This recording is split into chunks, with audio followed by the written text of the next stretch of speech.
My name's Ian Wright, and I'm here with Adam Ashe for Scotweek'S LA. Adam's from the LA Giltinis. Adam, tell me about the Giltinis. I'm sure there's two questions people always ask. Is there really rugby in LA? And where does the name Giltinis come from? Yeah, so there's definitely rugby in LA. I think over the last year, there's been a lot more people getting introduced to rugby for sure. Obviously, with the Giltinis' first professional rugby team in LA starting up just over a year ago now, and you know the other interesting thing is there's actually a lot of club rugby going on around here as well, which I was kind of unaware of. But once you sort of get in and immersed in the rugby community around here, there's a lot going on.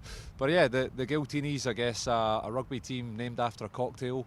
Probably not the normal kind of branding you see around rugby teams, but you know we're making it happen here, and you know luckily kind of a lot of top quality coaches and players have been attracted to come out here to LA, and we had a successful first season last year, and that's us sort of 4 weeks into the second season in the Major League Rugby tournament. So yeah, it's very exciting, fantastic place to live, and lots of rugby going on here now, which is great.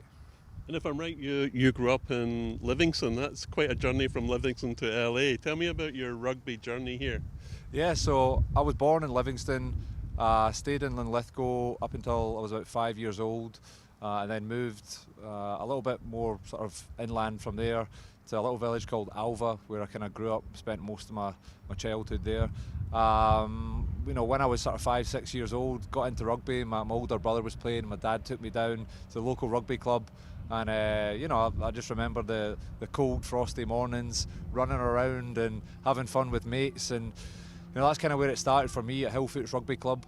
And then spent a couple of years playing there, and then ended up following my brother's footsteps into some other sport. So he played soccer, so I ended up playing that for a few years, and I ended up playing golf, doing athletics, swimming, all sorts of different sports. And then it wasn't actually until I was in high school where I got back into rugby, where my PE teacher at the time, Phil Stevens, he had a look at me. I must have been about 14 years old, and he said, "What are you doing playing soccer? You should be playing rugby. Look at the size of you." So ended up going back to play in the school rugby team, and from there just loved it. Like, I really enjoyed the physicality in the game, and I think I don't know if it was when I was sort of 5, 6, 7 years old. You're still a kid, so you don't really play contact rugby, but when you get a bit older you end up getting into the contact side of the game, and I just loved it.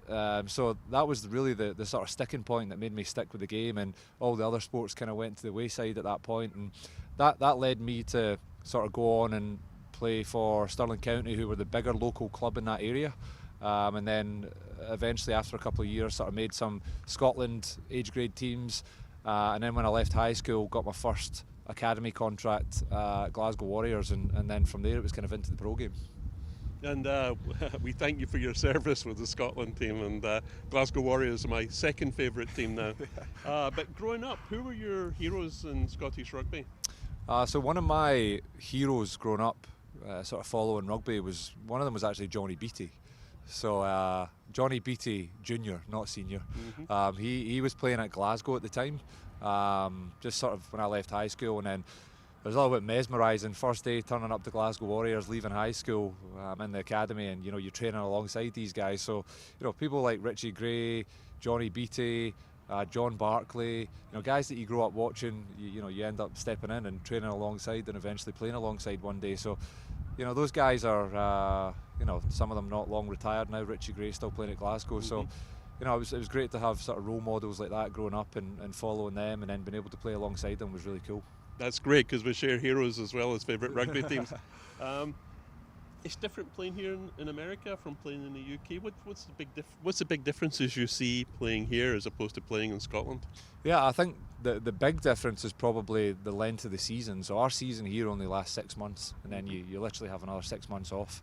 Well, you probably have 4 months off, then 2 months pre-season before the season starts back up. But yeah, it's really the length of the season. I think back in the UK at the moment, you know, guys are, you know, they're in for pre-season in July. Season starts up, you know, at some point in September, and then you're literally playing right through until June at some point. So you're only really getting 3 weeks off, which is, you know, in terms of the impact and effect that has on your body, it's very tough. One of the things that I've enjoyed about being out here is, you know, you play for 6 months, seasons 18, 19, 20 games long, and then you get a good off season, you get a good break. So I really enjoyed that aspect of it, and obviously culturally there's a lot of shifts that are coming from a player's perspective. Rugby's a lot bigger in Scotland than the UK.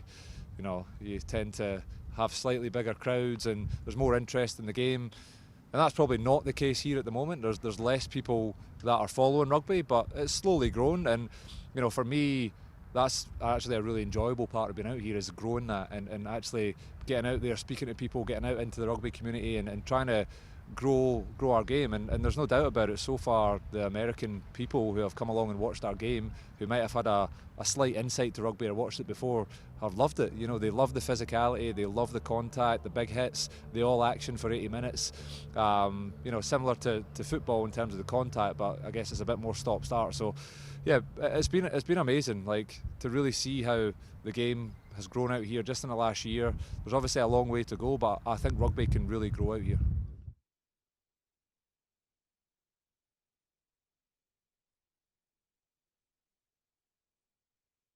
Yeah, and I've been coming to the matches since LA Giltinis started, and one of the things that's impressed me is the quality of players that have come here, and you've been playing with some world legends in rugby. What's it like playing with some of those guys who are just legendary globally? Yeah, it's been awesome. Guys like Matt Gitto, Adam Ashe Cooper, Dave Dennis. It's great to learn off them. These guys have been around for a long time. All sort of coming towards the end of their careers now. Adam Ashe Cooper obviously retiring at the end of last season, but it's been great to learn off these guys, see how they go about their business, see how they've managed to last so long in the game. It's not often, I think, back in the UK, there was rarely somebody playing in your team that was 35 plus years old, and you got three guys there who were all playing in one team, who have played a lot of rugby throughout their careers, who were still loving it and enjoying it at the end of their career. So for me, that was really cool to see. I think the times that were really, really valuable for us as a team last year, having these guys, was sort of the last 6 weeks of the season, where their sort of intensity, their professionalism, their attitude to the environment and how they showed up every day really, really made a big difference in terms of how the team performed towards the end of the season. So it's been great. They're all really normal, down-to-earth guys. They get along with anyone. They give time to everyone they meet. And it's been great to learn from them as a player, so I've enjoyed it. Yeah, I noticed that you guys came flying out the gate at the beginning of the season, but that lead-off time into the playoffs, that experience must have really helped to have that experience in the team. Yeah, it definitely did. I think with COVID and the way that things panned out at the start of the season, there was definitely teams coming into the start of the league probably not firing, and we were lucky that we managed to get some good preparation leading into the tournament. So we were probably a little bit ahead of other teams, but by sort of round 7-8, a lot of the other teams had caught up and had actually improved a lot better than we had probably. But yeah, when we came to the sort of crucial point at the end of the season, having guys in your team that have won major competitions, Super Rugby competitions, played in World Cup semi-finals and finals, it's really that experience provides you and sort of gives you the confidence. You see these people around you and how they sort of, the processes of how they break down their week and what they spend time on, what they don't, what they focus on. It really, really helped the team and sort of drove our standards moving into that crucial point of the season. Right, and they're not here, so I don't want to call them the past, but there's a lot of characters in the team just now. Tell me about some of the current characters on the Giltini team. Oh, we've got a bit of everything here for sure. I think the sort of, I don't know what the best way to explain it is, but the way that the team was sort of set up, it was a new team with big aspirations and a sort of really, probably an owner who wanted to make a statement in this league. I think with all that happened and the way that it shaped up, there was a lot of sort of different characters and people from all different sorts of corners of the globe and different backgrounds that were attracted to this club. So, we got guys like Johnny Ryberg, who's probably, a bit of a character within the squad. Was it they call him the quadricep with eyeballs? I think the commentators call him. But, a fantastic guy who's probably not had a massive amount of rugby experience, came quite late into the game, but just fits in amazingly in a rugby environment. And you've seen the season he had last year, just thriving around some of these players, some of these more experienced guys. You got guys like him, and certainly some of the older guys in the team, like Dave Dennis, who's obviously our captain last year, captain this year, he has a massive amount to offer to the team in terms of leadership on the field, but just being a real normal guy off the field, being a down-to-earth person who will go and speak to anybody. And we have young academy guys coming into the team who might be a bit shy and a bit scared to kind of be around these guys, but they're made to feel comfortable as soon as they come in. So there's a real sort of mix of different characters that sort of shape up our team. And I think that's the one thing that can really appeal to the American rugby public is, rugby's a sort of different sport where I feel as a fan, as a supporter, you can get to know the players. The players are always really happy to get to know the fans, and when the fans come along to the game and support us, you speak to them after the game. It's what you do. It's part of what rugby's all about, and I think that's the kind of niche difference that this sport and the connections with the sort of players, the professional players to the fans, that maybe is not here at the moment.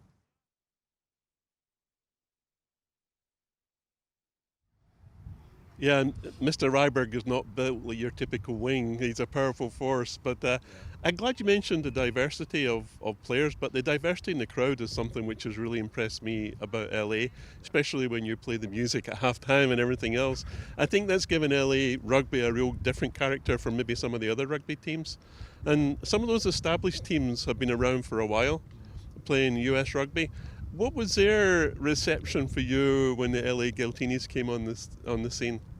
Yeah, I think we probably, in terms of the other teams that we're looking at as, obviously when you win a lot of games at the start of the season and you see some of the calibre of players that have been signed here, there's probably a little bit of hatred that comes your way. And, and I say hatred lightly, obviously it's a game and it's sport, but, teams don't like to see other teams winning games by a lot of points and consistently, over 4 or 5 weeks. So we were probably the team that was out there that had, a marker on their head and everyone was coming for them. So, that was tough because every game we had to show up and really be there. If we weren't at 9 out of 10, then you were gonna lose games and it was going to be difficult.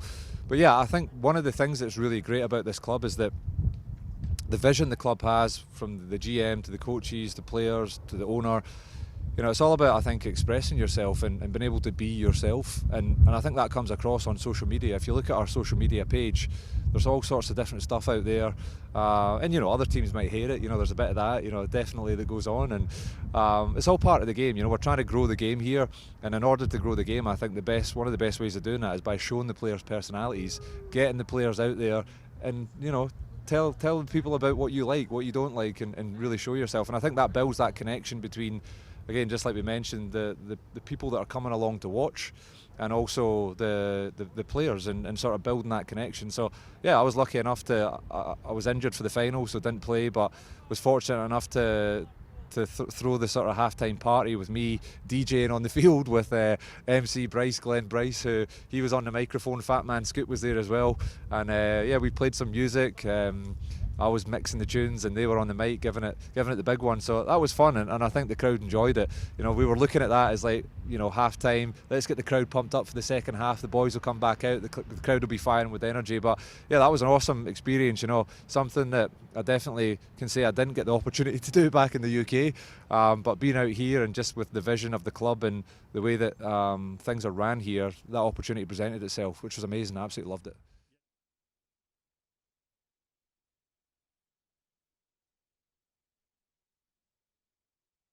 You guys stood up and got counted, even players who couldn't play. That was a ton of fun watching that as well. And if anyone wants to see some fun, the social media pages that the LA Giltinis put out are fantastic. If you want to see some cool dancing and cool DJing, have a look at some of those.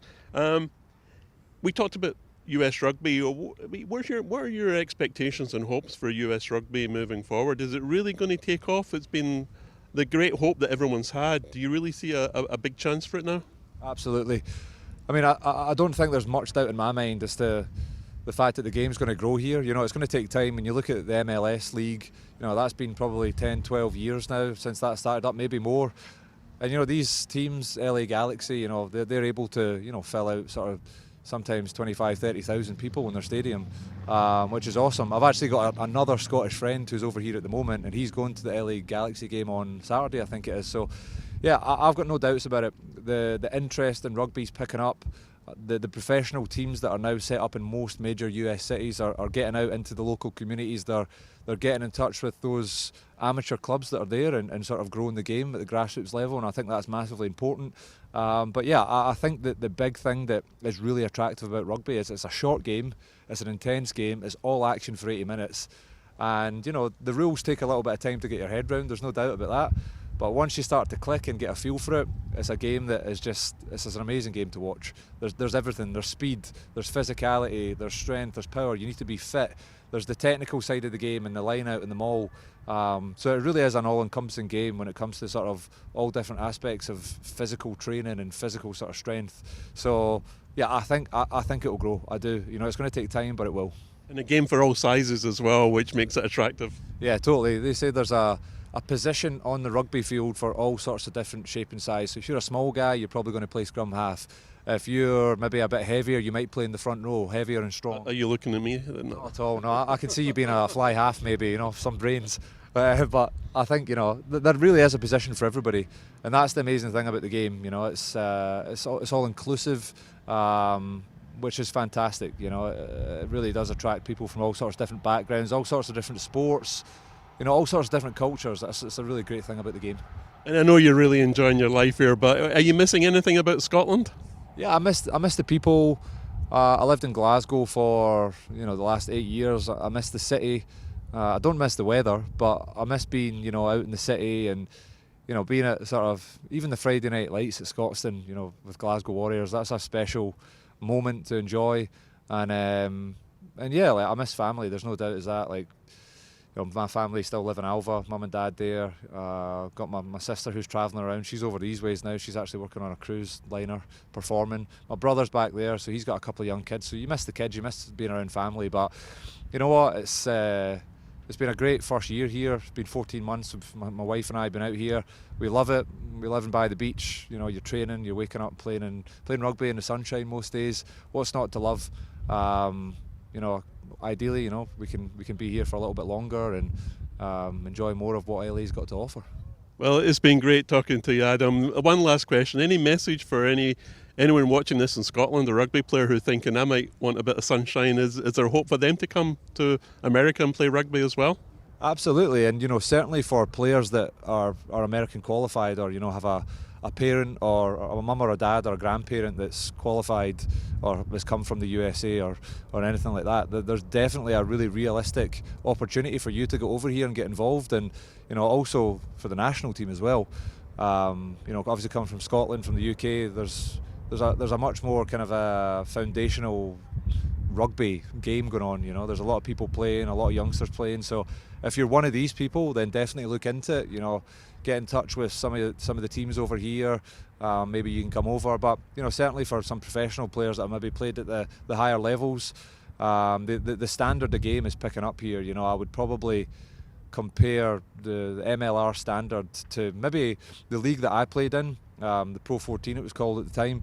The teams are probably playing, off the top of my head, roughly, it's probably the lower kind of half of the league. It's probably that standard, like a game, say like a maybe 14 to number 17. It's catching up with that. So the standard's improving, but I think the more quality players that can come over here and get amongst the cultures, the teams, is going to drive the standard. So there's two different angles of looking at it. You might be an experienced player that wants to come, but you might also be an American qualified player. Either or. What a great place to play rugby. Maybe not so good over on the East Coast. It's a bit colder over there, but certainly LA's fun. and to play at the Coliseum, what a place to play as well. Oh yeah, it's amazing. I think that's really added to the experience. Getting to play in a stadium with such amazing history.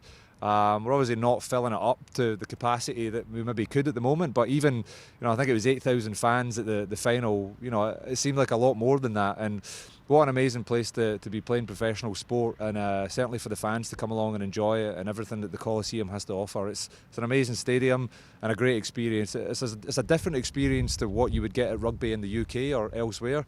With the music that they play here, the halftime performances, and all the American sort of stuff that goes along with that. It's a great experience. I'd recommend anybody, if they're travelling over here from Scotland or the UK, get to a game if you can.